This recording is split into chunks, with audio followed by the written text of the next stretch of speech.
ఓం నమ శివాయ. అందరికీ నమస్కారం అండి. పూజ చేసేటప్పుడు ఆవలింతలు, కన్నీళ్ళు, చెడు ఆలోచనలు వస్తే ఏం జరుగుతుంది అనే విషయాన్ని గురించి మనం ఇప్పుడు ఈ వీడియోలో తెలుసుకుందాం.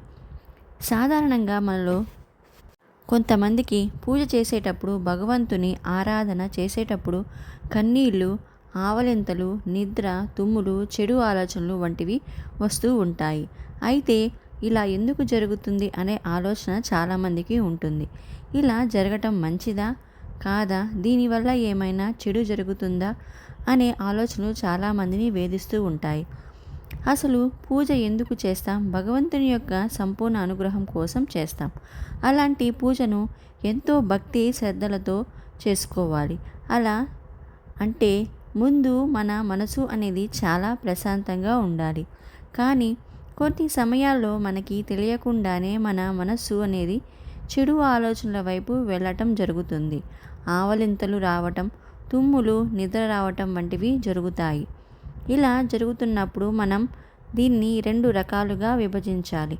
మొదటిది ఏంటంటే, మన శరీరానికి సరిపడినంత విశ్రాంతి లేకపోవటం వల్ల ఆవలింతలు, నిద్ర రావచ్చు. ఒకసారి రాత్రి సమయంలో సరిగా నిద్రపోవడం, లేట్గా నిద్రపోవడం, ఉదయాన్నే త్వరగా నిద్రలేచి పూజ చేసుకోవడం వంటి కారణాల వల్ల నిద్ర, ఆవలింతలు వంటివి రావచ్చు. ఇలాంటి సందర్భాలలో నిద్ర, ఆవలింతలు, తుమ్ములు, చెడు ఆలోచనలు రావడం, ఒక పని చేయబోయి ఇంకో పని చేయడం, ఏవైనా వస్తువులు చేజారి కింద పడిపోవటం, అలాగే తల భారంగా ఉండటం, ఇలాంటివన్నీ జరుగుతూ ఉంటాయి. ఇలా జరగటానికి గల కారణం ఏంటంటే, మన చుట్టూ ఉన్న నెగిటివ్ వైబ్రేషన్స్, అంటే చెడు శక్తులు. విశ్వంలో ఉన్న చెడు శక్తులు మనల్ని పూజ చేయకుండా ఆపుతున్నాయని అర్థం. అంటే మన ఇంట్లో కానీ, మన చుట్టూ కానీ నెగిటివ్ ఎనర్జీ ఉందని అర్థం. ఇలాంటి సమయాల్లో ఏం చేయాలంటే, పూజ త్వరగా ముగించుకోవాలి. లేదంటే ఒకసారి లేచి కాళ్ళు, చేతులు, ముఖము, నోరు శుభ్రం చేసుకొని పూజ గదిలోకి వెళ్ళి పూజ కొనసాగించాలి. ఇకపోతే కొంతమందికి భగవంతుణ్ణి, ఇష్టదైవాన్ని చూసినప్పుడు మనకు తెలియకుండానే కన్నీళ్ళు వస్తుంటాయి. ఇలా రావటానికి కారణం ఏమిటంటే, మనం చాలా భక్తితో భగవంతుణ్ణి పూజించేటప్పుడు మనం కంట్లో నుంచి కన్నీళ్ళు వచ్చిన, మన రోమాలు నిక్కబొడుచుకున్న అర్థం ఏంటంటే, మన పూజ భగవంతునికి చేరుతుందని, అలాగే మన ముందు భగవంతుడు ఉన్నాడని మనం అర్థం చేసుకోవాలి. ఇలా జరిగే సందర్భాలలో భగవంతుని ముందు మనం ఏం కోరుకున్నా భగవంతుడు మనల్ని తప్పకుండా అనుగ్రహిస్తాడు. ఇది ఎంతో నమ్మకంగా చెప్పగలను. కాబట్టి ఇలా కన్నీళ్ళు వస్తున్నాయని భయపడాల్సిన అవసరం లేదు. ఇలాంటి సమయంలో భగవంతునికి మన కోరికలు విన్నవించుకోవాలి.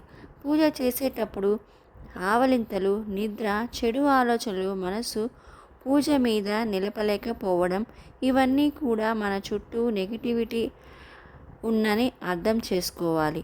కాబట్టి మన చుట్టూ ఉన్న ప్రతికూల శక్తిని తరిమికొట్టాలని 6 ప్రతికూల శక్తిని తరిమికొట్టే 4 పరిష్కారాలు ఇప్పుడు మనం తెలుసుకుందాం.